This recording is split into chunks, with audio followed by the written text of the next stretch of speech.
Digestion in stomach. Stomach produced an enzyme called pepsin. This enzyme digests protein.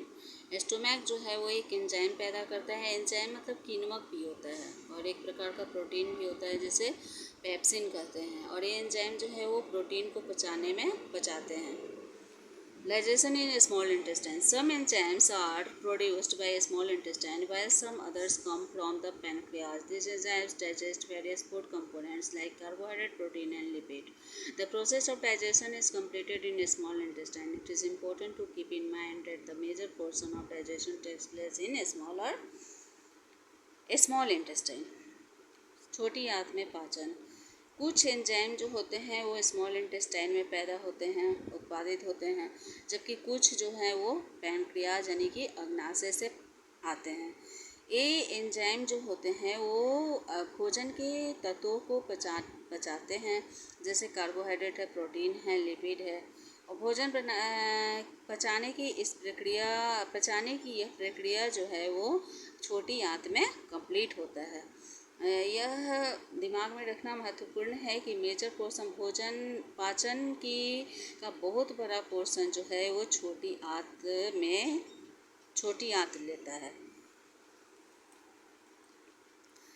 Absorption मतलब ग्रहण करना, किसी चीज़ को एब्जॉर्ब करना, ग्रहण करना. Once the food is digested and complex substances are charged to simple substances, it is time to absorb the food. Absorption of food takes place in the later part of the small intestine. एक बार भोजन जब पच जाता है तो उससे complex substances जो होते हैं, जो जटिल पदार्थ होते हैं, वो भी सिंपल पदार्थ में चेंज हो जाते हैं, सबस्टांसेस में चेंज हो जाते हैं, जिसको भोजन ग्रहण करने की प्रक्रिया माना जाता है. भोजन ग्रहण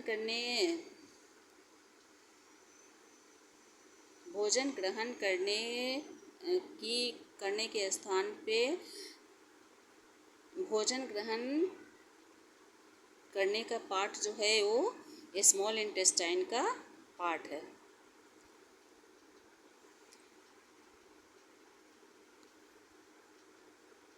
और यह पार्ट जो है वो स्मॉल इंटेस्टाइन में होता है, जो फिंगर लाइक स्ट्रक्चर, और जिनका स्ट्रक्चर जो होता है वो फिंगर के जैसा होता है, बहुत ज़्यादा होता है.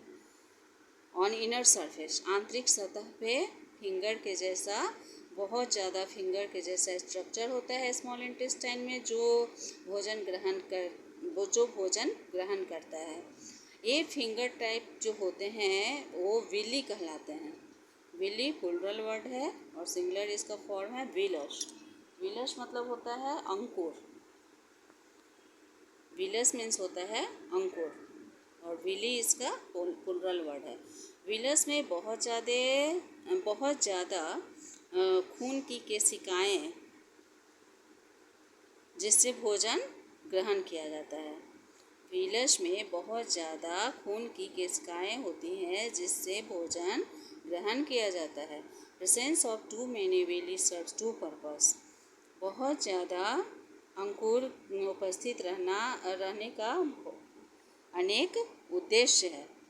It reduces the passage size in a small intestine, which helps the food to stay there for longer duration. यह स्मॉल इंटेस्टाइन में साइज को कम करता है, जो मदद करता है बहुत ज़्यादा देर तक भोजन को स्थिर रखने में मदद करता है. It increases the surface area for absorption.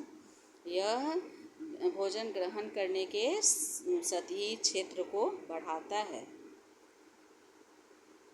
Willie का उद्देश्य होता है, स्मॉल इंटेस्टाइन में जो होता है वो भोजन को बहुत ज़्यादा लंबे समय तक स्थिर रखता है और उसके सरफेस एरिया, ग्रहण करने के एरिया को बढ़ाता है. एसिमिलेशन, आत्मसात्करण. After absorption the food goes to different parts of the body where it is utilised for various purpose.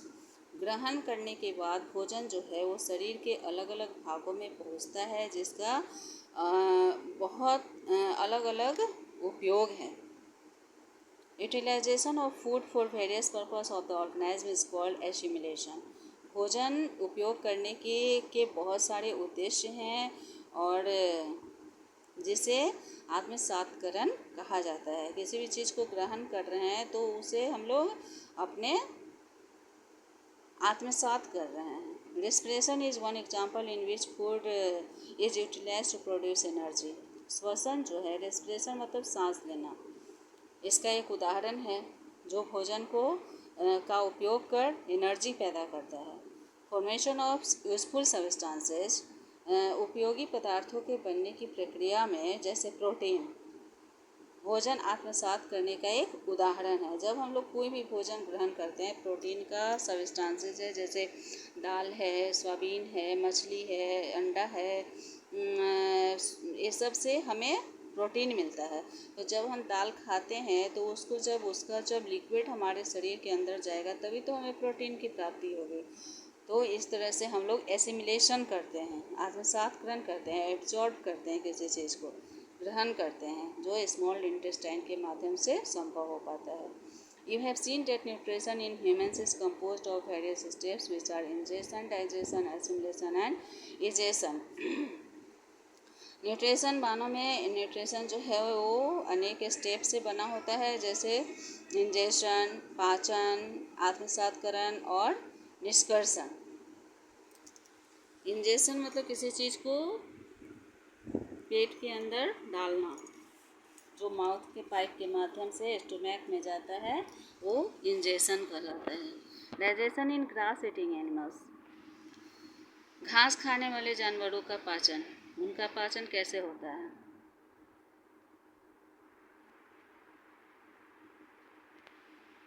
Stomach है, लार्ज इंटेस्टाइन है, कैल्शियम है, ऑसोफेगस हो गया, एक घेगा, रुमेन हो गया, small intestine. Grass and other food from plants contain cellulose, which is a type of carbohydrate. Human beings cannot digest cellulose. Many of the animals too are unable to digest cellulose. The digestive system of grass-eating animals has special structures to help them digest cellulose. घास और दूसरे भोजन जो है वो पौधों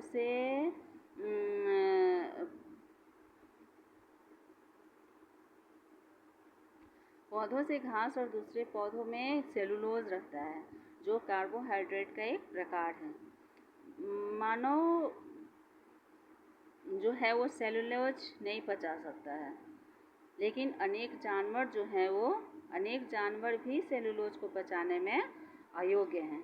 the digestive system of grass eating animals has special structure to help them digest cellulose. घास खाने वाले जानवरों का पाचन तंत्र का स्पेशल स्ट्रक्चर है जो उन्हें सेलुलोज को पचाने में मदद करता है। You may have seen a cow or a buffalo chewing on something when they do not appear to be eating anything. Let us find the reason for this. आपने देखा होगा कि एक गाय और भैंस जो है वो कुछ चबाते हैं जब वे कुछ खा रहे होते हैं, तो इसका क्या कारण है? There is a chamber in stomach of grass eating animals. This chamber is called rumen. When a cow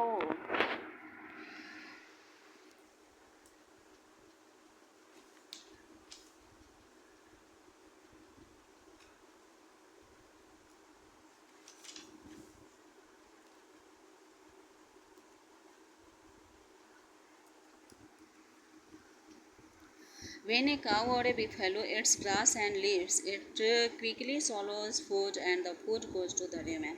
Some bacteria live inside the rumen. These bacteria digest cellulose. After that, food is brought back to the mouth in small lumps. This is called curd. The herbivore then chew on the curd. That is why these animals are called curd-chewing animals or ruminating animals or ruminants.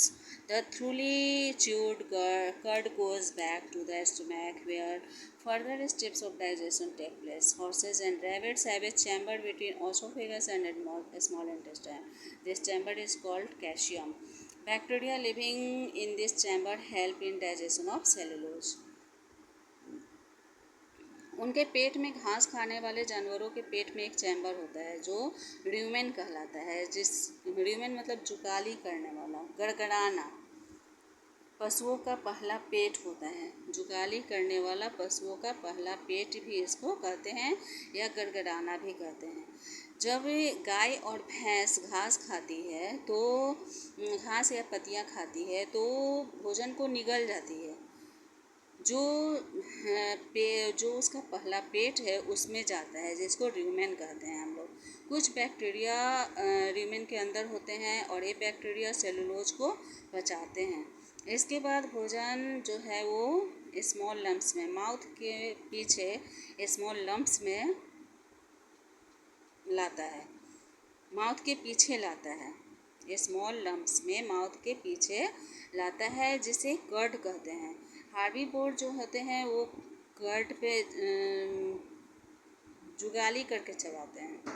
ऐसा इसलिए है क्योंकि ये जानवर जुगाली करने वाले जानवर होते हैं। जो मुंह को चबा चबा कर जो खाते हैं उनको जुगाली करने वाले जानवर कहते हैं। तो ये जो है वो पेट के पीछे र्यूमेन मतलब हो गया कि पेट का पहला भाग हो गया, और ये पेट के पीछे ले जाते हैं, जुगाली करके पेट के पीछे ले जाते हैं। ये फर्दर स्टेप्स ऑफ डाइजेशन, और इस तरह से वो सेलुलोज को पचाने का काम करते हैं। घोड़ा और खरगोश जो है उसका चैम्बर जो होता है वो घेघा और छोटी आंत के बीच में होता है, और इस चैम्बर को कैशियम कहते हैं। कैशियम अंधनाल बड़ी आंत का पहला भाग जो छोटी आंत से जुड़ा होता है। जैसे घेघा से शुरू होता है स्टोमैक का और स्मॉल इंटेस्टाइन पे ख़त्म होता है। तो कैशियम ये चैम्बर जो होता है, बीच में जो चैम्बर होता है घोड़ा और खरगोश में, उसको कैशियम अंधनाल या बड़ी आंत का पहला भाग जो छोटी आंत से जुड़ा होता है। Bacteria living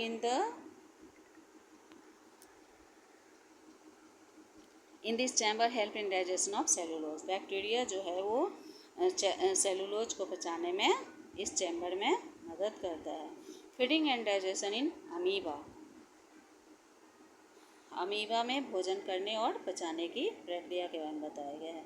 amoeba is a unicellular animal which means it is made of a single cell. All the biological function of an amoeba are performed by the single cell.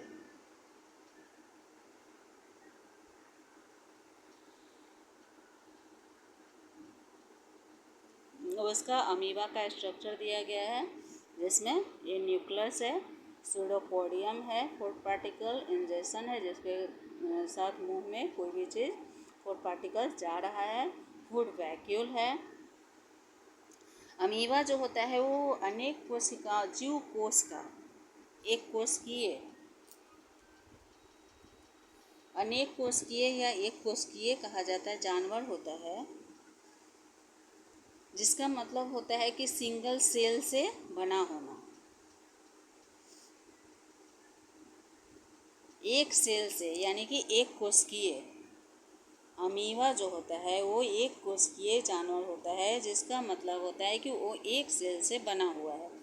All the biological function of an amoeba are perform by the single cell. Amoeba का पूरा biological काम जो होता है वो single cell पर ही होता है।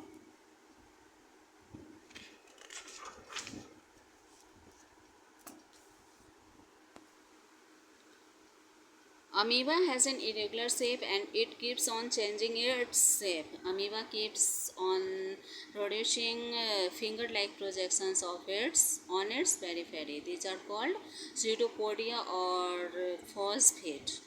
अमीबा जो होता है वो अमीबा का अनियमित शेप होता है और इसमें शेप चेंज भी कर सकता है और यह शेप चेंज भी कर सकता है। अमीबा फिंगर लाइक प्रोजेक्शन होता है।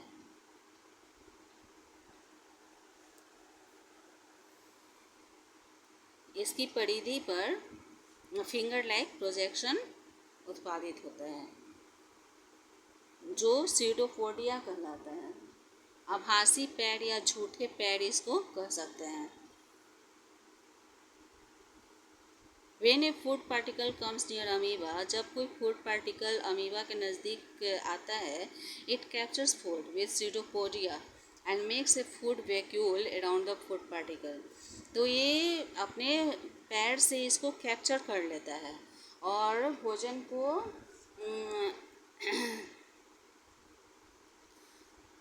और भोजन के कण के चारों ओर ये भोजन का रस रस में उसको कन्वर्ट कर देता है, यानी कि लिक्विड बना देता है। अपने पैर से पकड़ लेता है और उसे भोजन के कण को भोजन के रस में बदल देता है। Food vacuole is a small pouch, जो एक स्मॉल पाउच में बदल जाता है।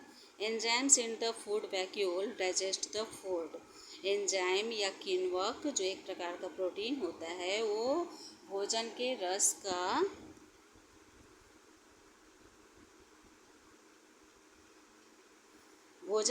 का एंजाइम जो होता है वो भोजन को पचाता है। Once the digested food is absorbed, एक बार जब भोजन ग्रहण किया हुआ भोजन पच जाता है, undigested particles are expelled out of the cell of amoeba. जो भोजन नहीं पच पाता है उस पार्टिकल को वो अमीबा के कोशिका से बाहर निकाल देता है।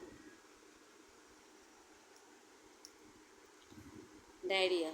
When someone passes watery stool, the condition is called diarrhea. Diarrhea can happen because of infections, cold weather or hot weather. Diarrhea itself is not dangerous but can become life-threatening because of loss of too much water and minerals from the body.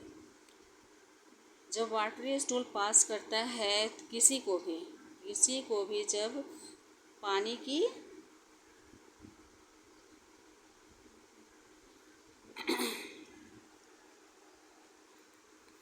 किसी को भी जब watery stool pass करता है तो उस condition को diarrhoea कहते हैं।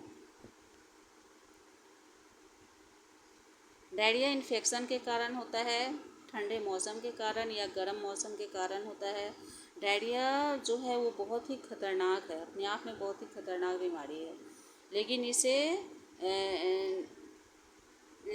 इससे ज़िंदगी ख़त्म नहीं होती है, क्योंकि इसमें बहुत ज़्यादा पानी और पोषक तत्व की कमी, खनिज की कमी हो जाती है भोजन में, जिससे हम लोग when someone suffers from diarrhoea it is important to give him plenty of water and salt to drink. जब कोई डायरिया से पीड़ित हो जाता है तो उसे हम बहुत ज़्यादा पानी और नमक पानी में डालकर देते हैं, जैसे oral rehydration solution is of great help in such a condition. तो ओरल ORS, जिसमें नमक और पानी में नमक होता है, पानी में मिलाकर दिया जाता है ORS को, उसमें नमक होता है। ORS contents many minerals, ORS में अनेक मिनरल्स होते हैं। ORS is dissolve in water and taken in a small dosages at frequent intervals. ORS को पानी में घोल लिया जाता है और उसे कुछ अंतराल पर स्मॉल उसका छोटा छोटा डोज दिया जाता है। If ORS is not available, then one should dissolve a pinch of salt and a pinch of sugar in water and take the solution in place of ORS। यदि ORS उपलब्ध नहीं है तो हमें एक पानी में एक चुटकी नमक और एक चुटकी चीनी डालकर और ORS के जगह पे आप इसका यूज करके डायरिया को ठीक कर सकते हैं। कुछ अंतराल पर देते रहना चाहिए, जिससे शरीर में पानी की कमी और खनिज की कमी नहीं हो। It is important to start taking ORS और salt and sugar solution the moment a person start suffering from diarrhoea. जब कोई आदमी डायरिया से पीड़ित होता है तो उसे ORS या सॉल्ट या शुगर पानी में मिलाकर देते रहना चाहिए, नहीं तो पानी में पानी और खनिज की कमी हो जाने के कारण फिर ज़्यादा प्रॉब्लम होने पर डॉक्टर के पास ले जाना होता है, जो पानी चढ़ाते हैं, जिससे ये बीमारी कंट्रोल हो जाता है। इंग्लिश टू इंग्लिश मीनिंग भी याद कर सकते हैं, नहीं तो मैंने हिंदी में कुछ इंग्लिश टू हिंदी मीनिंग भी लिखे हैं, आप उसे यदि याद करना चाहे, कुछ सीखना चाहें तो सीख सकते हैं।